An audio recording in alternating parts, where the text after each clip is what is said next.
Hey, do you want? Welcome everybody, and I just want to thank Dr. Ben Sachs and the physicians COVID committee. Is my thing blinking on everybody else's? Yep. Yeah, it's so weird. I don't know why it's doing that. Anyway, the Dr. Sachs had a wonderful idea putting together a committee, a COVID committee of physicians that are members of our temple, and so they can put their heads together and basically keep us abreast of what's going on in the community and what's going on in the world, and how to keep our temple safe. So the committee asked if they could do this event tonight, this Zoom presentation, and so without further ado, I'm going to turn it over to Dr. Sachs and get some good information on where we are with COVID. Thank you very much. Lauren, I think your computer has a virus. Do you think that's what it is? That's it. Is that what it is, you think? Shoot, I'm gonna take it in. Okay, I'll put myself on mute and stop video. It needs a mask. Yeah. So test it. Before we start, I'd just like everybody to raise their hand if in the last 3 months you have had either COVID or RSV or flu or some other virus that has kept you at home and sick for either yourself or your loved ones. So please raise your hand if that's the case for you.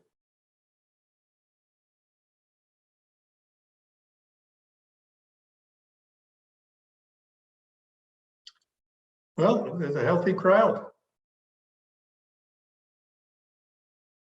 Okay, good to know. All right. So, Elliot, I can share my screen? Yes. Okay.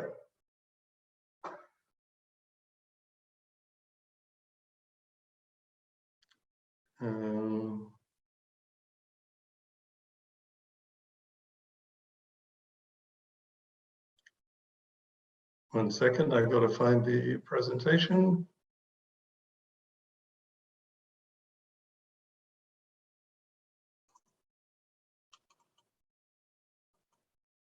There we go.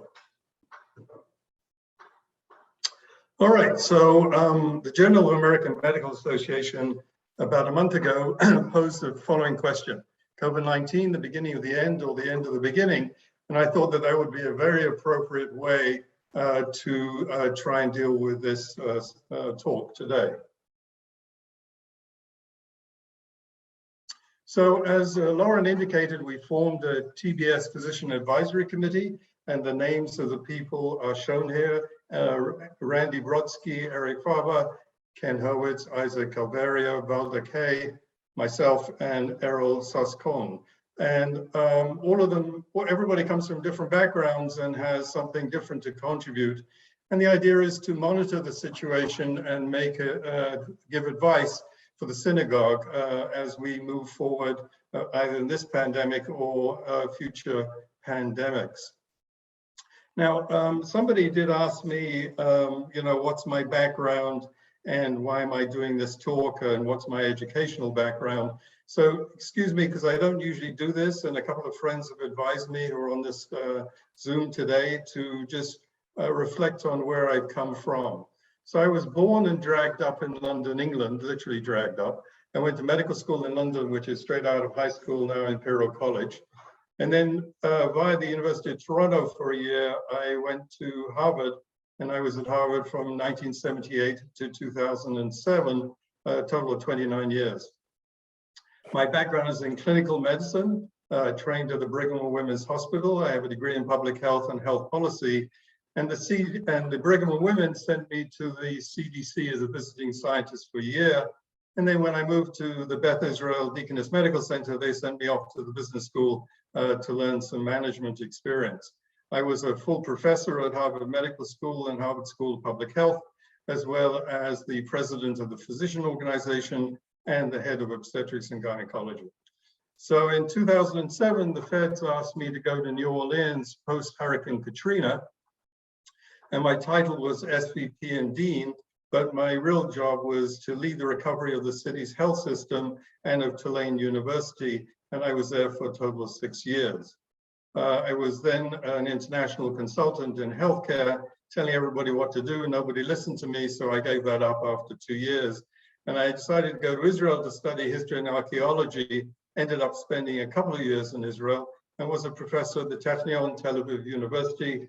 I was an advisor to the Hadassah board in New York and worked with them in Israel. And currently I'm semi-retired and a professor at USF and UCF. Enough about me. So the topics I'll be covering are national, state, and local data, Omicron variants, China, and what could be the implications of what's going on in China, some more about long COVID syndrome, and how to build your own personal COVID plan. And I think that this may be the most useful information I can give you that was also from the CDC. So this is the good news. The good news is that this graph shown here, and you can see my pointer, the gold is the total number of cases of COVID, flu, and RSV detected in emergency rooms around the United States. And you can see the combined viral infections are going down. That includes COVID, flu, and RSV. I think this is the good news. We're over the peak, where you can see in November and December, we really were slammed with these 3 viruses in the United States. Now, what's happening in terms of nationally? So in terms of, this is data literally from today. Most of my data I try to update today. January 24th is for the United States of America. We have on average 489 people dying every single day. So to me, that's like 2 Boeing jets colliding or crashing every single day. This is not a small number.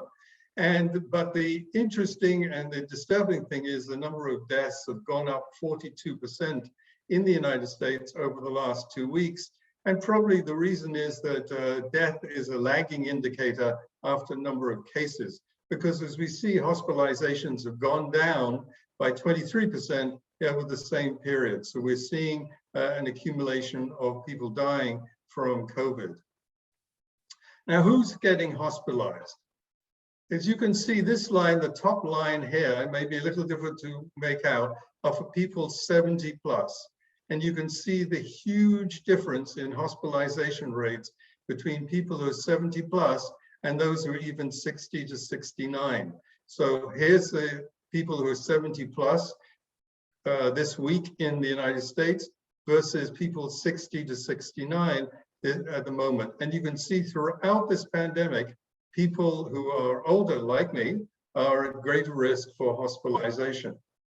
This figure is blown up in terms of looking from November of 2022.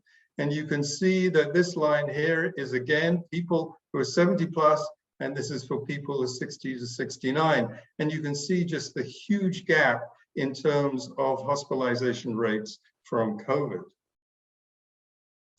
What about in Florida? So Florida is being labeled, and this again is this week's data, as a medium risk state. You can see the yellow here is medium risk, low risk is the green.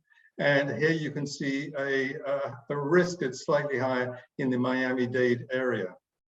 In terms of, this is for community level, and this is for new admissions, and you can see that we are somewhere in the middle in terms of admissions to hospital. In terms of Sarasota Memorial Hospital, the numbers are pretty stable. The inpatient days, 63 at the moment, they were 60 yesterday. And ICU admissions for COVID were 3, that hasn't changed. But Sarasota Memorial Hospital has had a huge task. Since the beginning of the pandemic, they've admitted over 9,000 people, and they've had 758 people who died. What about in Florida in terms of the COVID inoculation rate? By the way, I'm only going to be speaking total of 25 minutes. I should have said that right at the beginning. And I've left huge amounts of time for questions and discussion.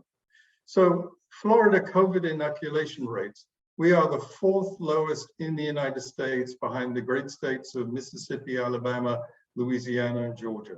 The fourth lowest in terms of inoculation rates. Why does that make a difference? It means that there are increased risk for our population in terms of a reservoir of people who are susceptible to infections.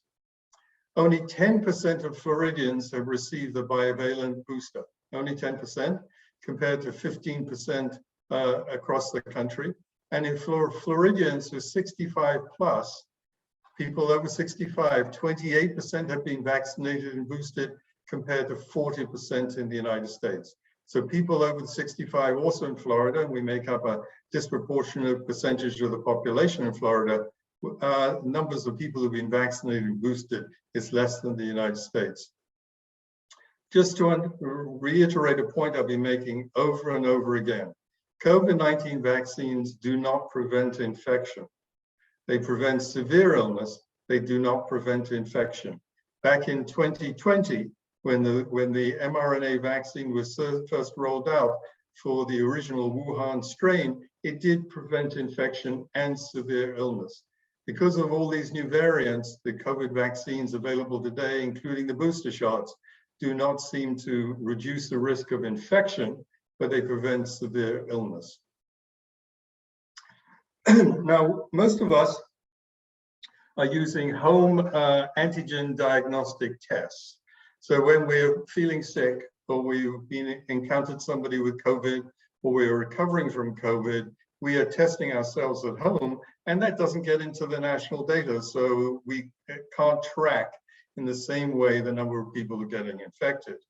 However, we need to know that the antigen test, particularly with Omicron, has a 20 to 38% false negative rate. That means that every time you do a test, it can give you a false negative rate. You think you don't have COVID, but in fact you may have COVID. So the recommendation is, if you're recovering from COVID, before you go out into the world, do an antigen test. If that's negative, then repeat that about 24 hours later.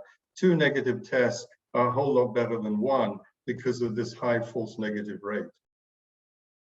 So what's taking the place of monitoring antibody testing and going to have your nose cultured and tested? So one is wastewater. It's become very effective. Many universities, many institutions, government agencies, many towns around the United States now monitor wastewater, not only for the level of the virus, but also what strains of the virus are present in wastewater. Now, the Chinese have not been very forthcoming about what's going on in China in terms of the type of COVID variants that they're experiencing. So now many flights coming from China, health officials in the United States and in Europe are looking for the variants in the wastewater of the airplanes. Imagine that. The planes are landing, and instead of just emptying out the tanks, they're taking samples from the wastewater of these planes coming in from China to understand what's going on with COVID in China. Now, one of the variants that is quite concerning is this XBB.1.5, and let me show you a video. Oops. Video doesn't seem to want to run.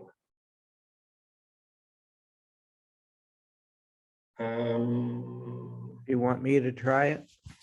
Yeah, could you try it? Yeah, give me a minute. I have it open.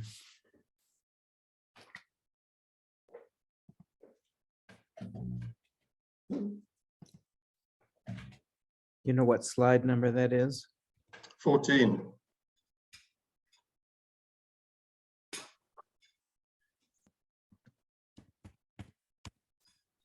Should I stop sharing and you share? Latest COVID variant called Is that you or me? XBB.1.5. I think I got it. Okay, can you share? Latest COVID variant. Oops. Yeah, hold on. I gotta get up there. Come on. This is a little trickier. Are you unshared? I'm unshared. Okay, If you can't do it, we can't do it, it's fine. Oh, I can do it. It's just a little trickier because got that on the screen already. Okay, So I just, The latest COVID I can keep it, I keep starting it. Let me switch back to the other screen. Okay. Share screen and PowerPoint.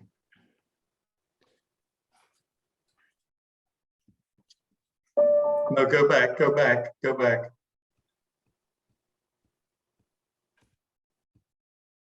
Go back one. There we go. That one there. The latest COVID variant called XBB.1.5 is spreading across the country rapidly, and it appears to be 5 times more contagious than BA.5, which was the latest big variant that affected the country.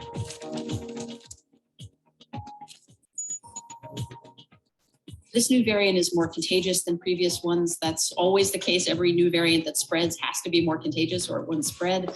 And around the holidays, people have been traveling a lot. We're interacting a lot more. So human behavior is playing a role as well. They think that this variant may be better at attaching to the receptors in our body that have been vulnerable to COVID all along. The ACE2 receptor. So it's a combination of factors that's making this one particularly infectious right now. The vaccines, again, work very well at preventing severe disease and death, but you're going to catch COVID even if you've been vaccinated, or you're likely to catch COVID if you're. Oops. What happened there? Save you from severe disease, but it's Okay. not necessarily prevent you from getting sick. Every virus is different. We're learning as we go here.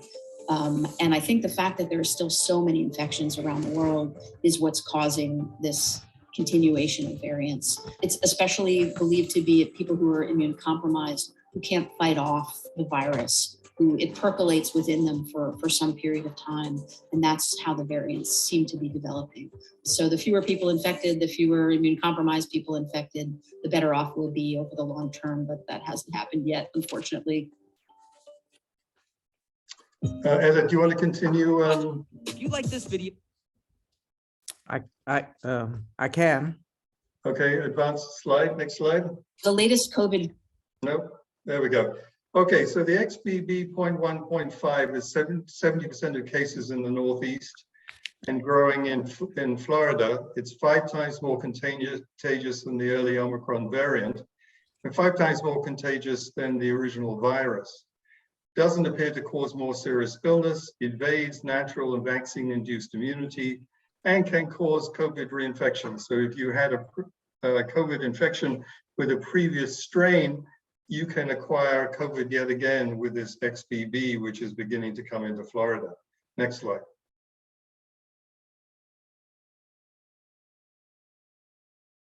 So this is a typical picture from China, and I'm now going to talk about China.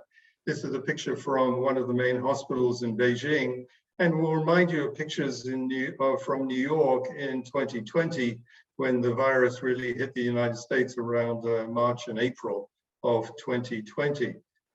Next slide. But we need to understand that China is a country of 1.4 billion people. So they have zero COVID policy resulted in no natural immunity. So they locked down cities and therefore no natural immunity built up. Their vaccine used older technology, and the percentage of vaccinated, especially among elderly people, is unknown, but thought to be quite low. The percentage boosted is completely unknown. And we're in the middle of the Chinese New Year celebration, January 22nd, and travel time is from the 7th of January to mid-February. The most important thing to understand about China and China healthcare system is they have ICU beds per 100,000 in China are 3.6 versus 35 in the United States. So we have 10 times more ICU beds than they do in China. And now that's an average across the country. In Beijing and Shanghai, it's estimated that there are more ICU beds, but across the country with so few ICU beds, it's thought that they will have a much higher mortality rate. Next slide. So what's going on in China at the moment is that the daily infection rate is about 4.3 million people are infected every day. This comes from a British company called Affinity, which has been quietly working behind the scene in China, as well as doing as a way to predict how this virus is going to spread. The daily deaths, 35,500 people are dying every day. Cumulative cases, about 125,000 since the 1st of December, and cumulative deaths, 800,000 since the 1st of December. This is overloading the Chinese healthcare system, and over the next few weeks, it's meant to be getting quite serious. The prediction is that China will experience almost 2 million deaths from COVID by the middle of February, 2 million deaths. Now that sounds like an awful lot, and it is an awful lot of people, but in a population of 1.4 million, if you look at 2 million deaths out of 1.4 billion people, that is about half the rate that we had in the United States since the beginning of the pandemic. We've had 1.1 million deaths in the United States with a population of approximately 330 million. And so we have had, since the beginning of the pandemic, twice the mortality that they've experienced in China. But this is happening in China in a very short window. And that's what is making it really quite difficult for them. Now, every time somebody gets infected, the virus replicates in their body, and therefore there's a risk of that virus replicating and causing a variant. Next slide.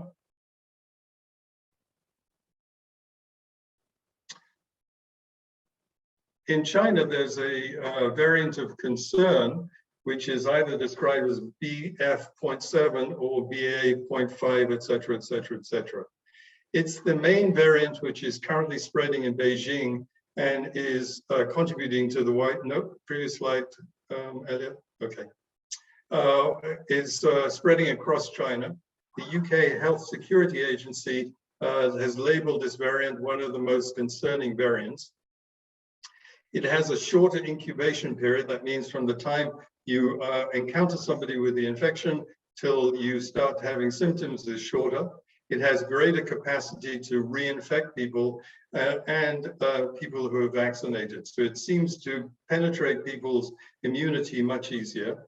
The R0, so that's a technical term which says, if I have COVID, how many people can I spread the virus to? For this particular variant, it's between 10 and 18 people.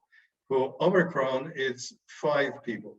So this is a much more contagious virus. What is alarming is the many asymptomatic carriers. So you can have somebody who has no symptoms at all, doesn't know they have the virus, but they are carriers of the virus and they're shedding it to other people. The symptoms are similar. May well cause more serious illness, particularly in people with weaker immune systems, and is now being detected across India, Southeast Asia, and in many other countries. Next slide, please. This is a video. Elliot, if you could play the video, please. We're now on to discussing long COVID.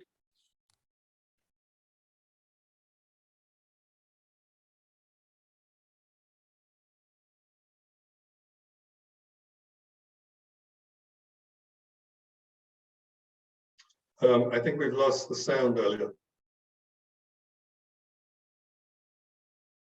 I'm really sorry about the technical problems, folks. A ventilator, gone through Can the we go back to the beginning, psychological stress of being in intensive care. I think the first thing we all have to do is recognize that this exists, to show solidarity and support to people who are suffering with post-COVID condition. There are all kinds of potential long-term consequences. If you've been in ICU, you've been on a ventilator, gone through the physiological, psychological stress of being in intensive care, you may suffer for a long time because it's a huge insult to your body. It's a huge insult to your mind. You can see that pathway and you can see why it can take people a long time to recover from the inflammatory stress and from just trying to survive for so long. People have this post-COVID fog, this sense of having brain fog, this lack of energy, this lack of exercise tolerance. And sometimes those symptoms are non-specific, but it's well recognized, it's been well documented that this exists. When you consider the millions, billions of people who've been exposed to this virus, it means that we have a significant number of people suffering with various forms of post-COVID condition. And that could be, physiological and physical, it'd be psychological and psychiatric. There are so many long-term impacts of this. Really important that we show that solidarity and we stand with people and bear witness to what they're suffering, and then find the resources to support them, that we reach out to people who are suffering. Everyone is suffering in this pandemic. It's okay not to be okay. People have gone through a lot. They've experienced a lot, and it's really important that we stay open and people are able to express their emotions, express their feelings, and that's not rejected as, oh, we just got to move on now, because we're going to leave a lot of people behind. So I'm particularly taken with this perspective, which is that, I continue to read in some major newspapers that long COVID is not an issue and these people are just complaining. I really think that this video clip from the World Health Organization lays it out quite clearly. This is a very real disease. It affects people in different ways. And next slide, please. No, next slide. There we go. So how many people get long COVID? So the CDC estimates it's 20% of the people who have got COVID, and they can be mild or severe cases, can have long-term symptoms. And they can be neurological, kidney failure, musculoskeletal, blood clots, respiratory conditions, cardiovascular conditions. It's still unknown exactly why long COVID occurs. It occurs after this particular viral infection, but also some other viruses. It's now being thought that perhaps the virus hides within the cells and then comes out again after you have recovered, setting up an immune reaction. This is clearly immune mediated in terms of the extent of it. Whether it's 20% or 10% of the population, that's a very large number when you're talking about millions, hundreds of millions of people in the United States who've had COVID. Next slide. So let me try and come to wrap this up and then try and make a few points before we open it for conversation. The conclusion I come to is that SARS-CoV-2 will not be fully eradicated, and we just need to adapt to life with COVID-19. There'll be times when the community level is low and we can dial down all precautions, and there are times when it increases and we will have to take additional actions. It is severely disappointing to me that the Florida COVID inoculation rate is so low. Again, we're the fourth lowest in the United States. Only 11% of Floridians have received a booster vaccine, and the Floridians aged 65 and up, only 28% have received all the shots versus 40% nationally. And if we have so many people with long COVID, how is the healthcare system going to take care of these people? And we know that the vaccine does decrease the risk of long COVID. Next slide. Another reason why I don't think that we will see the back of this pandemic is human behavior. There's been a considerable amount of rejection of vaccines and masks that we all know about, the politics and economic conflicts of interest, lack of leadership from many of our political leaders, the cultural narcissism, a me, not we mentality in terms of helping our fellow citizens. And everyone is an expert because of social media. And that really is quite disturbing. People have made up their minds about whether vaccines are good or bad, or particular kind of treatment is good or bad, or some new fad. And it's all based on social media, not on hard science. Last but by no means least, the reason why we won't see the back of COVID is we know that the animal reservoirs of this virus, bats, white-tailed deer, and mink are just a few of the animals who have reservoirs of COVID-19, and these animals may reinfect us with new variants over time, just as the bats may have played a role in the original Wuhan infection. Next slide. So what are the recommendations that I would make? One is that build your personal COVID-19 plan. What are you going to do if you're exposed or develop symptoms? Have you decided what you're going to do? What will you do if you test positive? access eligibility Paxlovid? Do you have a physician that you can contact in order to get Paxlovid, which is now the only medication that can ameliorate the length of the infection? Talk with your family and friends and healthcare provider about your plan. Really important to do. Identify the supplies you may need. You may need to make sure that you've got cough medicine, Tylenol, other things that you would need if you had an upper respiratory tract infection. Get tested if you have symptoms. Have the antigen kits at home. They're free, particularly if you're on Medicare, they're free. Remember that there's a false negative rate. And additional precautions may be needed for people at high risk for severe illness. And those may be the role of face masks, and must keep on emphasizing the importance of vaccinations and boosters. Next slide. Remember that Florida, Sarasota County is a community level medium according to the CDC, which means we need to stay up to date with our vaccines, wear masks if you have symptoms, test positive, or exposed to somebody with COVID-19. Recommendation to wear a mask on public transportation, going through an airport or getting on a plane or getting on a train. If you're at high risk for severe illness because you're a cancer survivor, you have an immune disorder, you have serious other illnesses, consider wearing a mask indoors in public and taking additional precautions. Masks do two things. They protect, masks do two things. They protect you against infection, but they also protect others. And please don't use the paper masks that were so common at the beginning of the pandemic. The only ones that really work are the N95 or the KN95 masks. Next slide. Now, because of the technical detail, I had one more video clip, but I won't bother to show it to you. But an announcement was made last night, and I feel like Wolf Blitzer. Every time I see Wolf Blitzer, he gets on TV, and there's now, from the Situation Room, there's another major expose or an emergency somewhere in the world.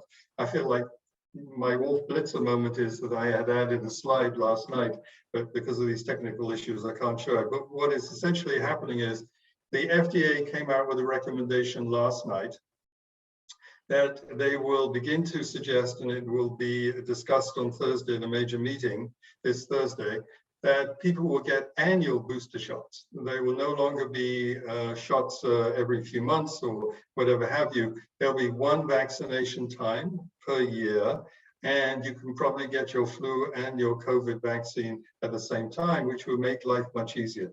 And the reason is that there's no way that the manufacturers and the scientists can keep up with all the new variants.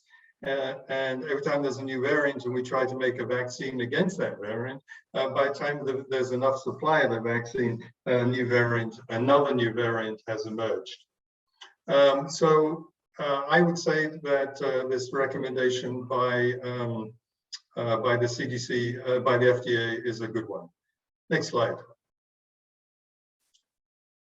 What I'd like to do is just briefly talk about indoor air quality, and all the viruses we discussed, COVID, flu, RSV, adenoviruses, etc., are all spread through the air.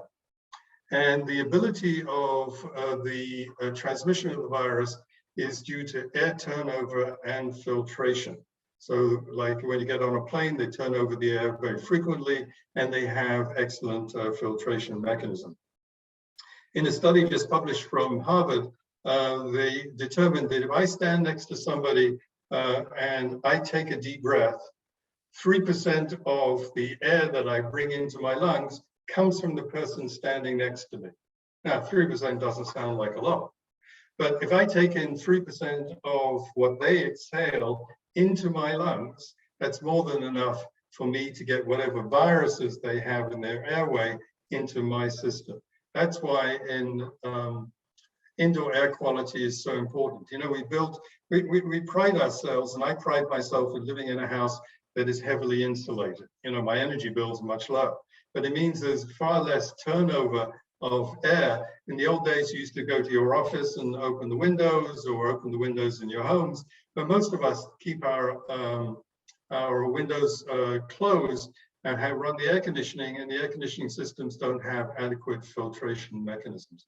Well, Elliot has done a wonderful job, next slide, bringing in Apex, which is a national company located in all 50 states. It's a 32 years old company and includes scientists, engineers, technicians, and other individuals. And they specialize in analyzing air quality and making recommendations. Apex spent an hour and a half at the synagogue last week. They climbed all over the roof and will be providing us with both a short, medium, and a long-term plan for how to improve air quality and to do that in a cost-effective way. Next slide. So I would end with this thought, my favorite thought from Isaac Asimov, who I loved to read when I was younger. The saddest aspect of life right now is that science gathers knowledge faster than society gathers wisdom. It's a reflection I have when I listen to politicians and how they try and garner votes by trashing this and that and the other in science. It's just amazing to me. And this clearly sums up what I think. So with that, I'm now open for questions, but Elliot, if you could stop the screen sharing 1 second. Okay, Isaac Calveria, Dr. Isaac Calveria is a member of the shul, a member of the committee, has a personal opinion. This is his own personal opinion that he would like to share with the audience. Isaac, can yes. you? Sure. Yes. Thank you. Thank you so much, Ben, for a very nice summary of the situation and an update on the new variants. And you know, there's obviously some things that we can do to mitigate infection and maybe even reduce the mortality. The usual things that people know about: washing your hands, avoiding people that are coughing and sneezing, don't go into public, stay home if you're feeling unwell, and obviously vaccination as well. I've recently come across some information that I have taken to heart, and I'll share it with you. It has to do with vitamin D levels. There is some data that optimizing vitamin D level can reduce the chance of infection as well as reduce the mortality. I got my vitamin D level checked, and despite the fact that I live in Florida and I'm constantly outside, my D level was very low. And so I'm taking steps to boost my level. This is not a recommendation for me to anybody to go out and rush out and buy some vitamin D. My suggestion is that you discuss this with your physicians, and perhaps when you get your annual lab work done, get a vitamin D level done. But there is a nuance here. Your physician might tell you, well, your level is in the normal range, which is 30 to 100. And if you're 30 or 35, it's a normal range. The sweet spot, the optimal level is between 50 and 60. And there is some data supporting that level as some assistance with reducing the risk of infection and mortality. But again, this is a personal opinion and by no means comes as a recommendation from Temple Beth Shalom or the task force. So I'm just putting that out there for you. Thank you very much, Isaac. I appreciate you sharing your personal thoughts. Okay, let's have some questions. One person asked about Paxlovid and does it cause a rebound? Yes, there's a fair amount of evidence that Paxlovid can cause a rebound, but the rebound is not so severe. And for people who are truly at risk from COVID because they have comorbidities, what are called comorbidities, other medical conditions, you should discuss with your physician whether you should take Paxlovid.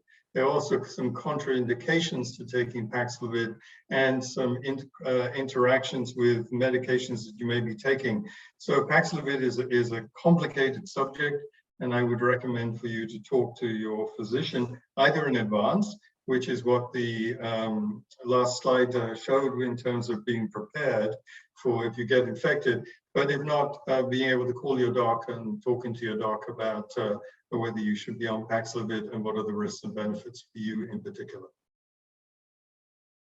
Other questions?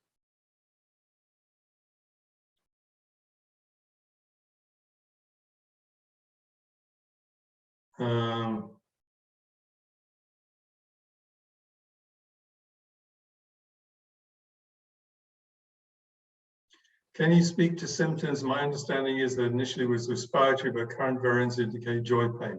I'm not quite sure that that's correct. It looks like that most of the Omicron variants have similar kind of profiles in terms of signs and symptoms. In the beginning with the Wuhan and with the Delta, particularly loss of smell was a characteristic. It doesn't look like with the newer variants that loss of smell is so important. So there are many different ways that people can present with COVID, but upper respiratory tract infections, shortness of breath, cough, those things that could be flu, it could be a virus, adenovirus or another virus, rhinovirus, it could be COVID. And understanding the difference between those is important, but it's very hard to separate that out just from the signs and symptoms. Ben, if I can just make one comment, you spoke about the organs affected in patients with long COVID. I wanted to add to that that I'm seeing gastrointestinal problems in the people with long COVID. The virus appears to change something in our microbiome, which are the bacteria that live in our intestine. I call them the conductor of the orchestra, and they can have profound effects on the rest of the body. So I'm consulting on a lot of patients that have long COVID manifesting as gastrointestinal problems. I think that's very, very important to add. And my son as a pediatrician said that he's seen that particularly in children with COVID is the gastrointestinal complications. One question I have from Hannah is, Hannah lives in assisted living facilities, and should they recommend management to bring in Apex? What I would suggest, Hannah, is that Apex is coming back to us in the next 30 to 40 days with their recommendations, and then if it looks like that they really are as good as it appeared, then the answer would be yes, a company like Apex would make an awful lot of sense. In an assisted living facility, the issues may be easier depending on the kind of air conditioning you have. In the synagogue, we're confronted with a huge sanctuary and then outlying buildings, and there's a lot of complications associated with that. Ben, I would just add that it might be wiser to ask the question first, who have they brought in, or have they brought an expert in? Because they may have someone else. Correct. Very appropriate. Question is it important to know the difference between COVID, RSV, or flu, which one you have? Well, for flu, you can take Tamiflu, and that's a very effective treatment. RSV, there is no particular treatment, although it's unusual in non-pediatric environments, although there have been some cases in people over 70. COVID, it is important because of the rapid progression that can occur with COVID to serious need for hospitalization. So to know that, to anticipate what you're going to do if you get sicker, who you're going to call, and also the option of Paxlovid, which you would discuss with your physician.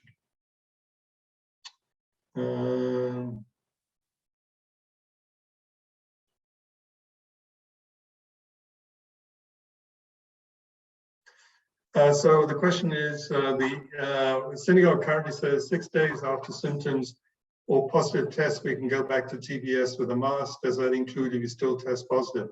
I personally don't think it's right. If you test positive, you really shouldn't come back to the synagogue, because that means that you're shedding virus and people around you may be put at risk. That's my own personal opinion. That's not necessarily the policy. Is there research for an annual multivalent vaccine? That was my last point, that the CDC is now going to the FDA is going to go to a once-a-year vaccine. What's going to be the ingredients of that is unclear at this point in time, but we're going to see once a year as opposed to multiple times a year. So let's say somebody next week who's never been vaccinated, a new immigrant or something, decides that they're going to get vaccinated. The recommendation in the future is they just get the new bivalent shot and they don't get the original vaccines. So there's been a real shift in terms of how we're thinking about vaccines. Now, there have been some experiments looking at nasal vaccines oral vaccines, other ways of administering the vaccine, because it's such an airway disease that if we could block it in the airway, it'd be better. But the most recent results that I've seen from the nasal vaccines haven't been very successful. For a 1-year-old who has RSV, are there any special concerns? I'm thinking my great-grandson. I wish your great-grandson or a Lema. I'm not an expert in RSV. I'm sorry, Hannah. I wish your great-grandson a speedy recovery, and the vast majority of kids do just fine. And I know that the hospitalization rates for RSV are dramatically declining. It does take a little bit of time for these young children to get over it, but I'm not an expert at that.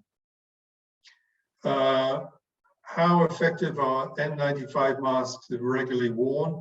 If you're wearing the same mask, you can wear them a few times, but I think you should get into the habit of getting new ones every so often, and that depends on how often you're using the mask.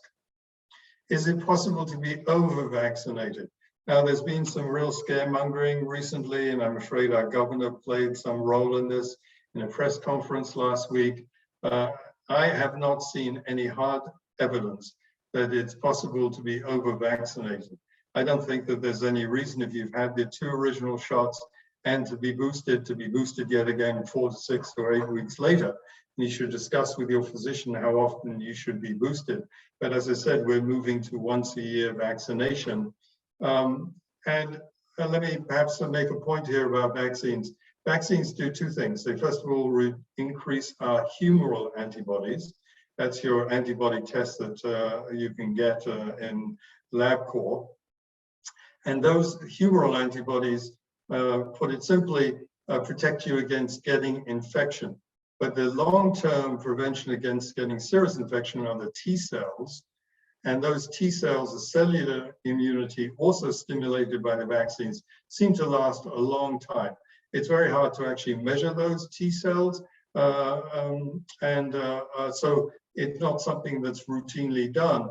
And that's probably why it's not good to have too many vaccines, but I have not seen any risk for getting too frequent vaccinations.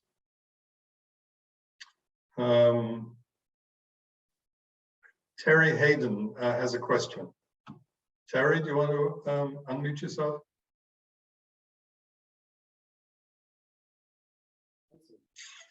Thank you, but you answered the question already. Thanks. Okay. All right. I think I've answered all the questions in the chat room. Let me just summarize points that I always like finishing early, and my goal tonight was just to update you and to reflect on some of the key issues coming down the turnpike.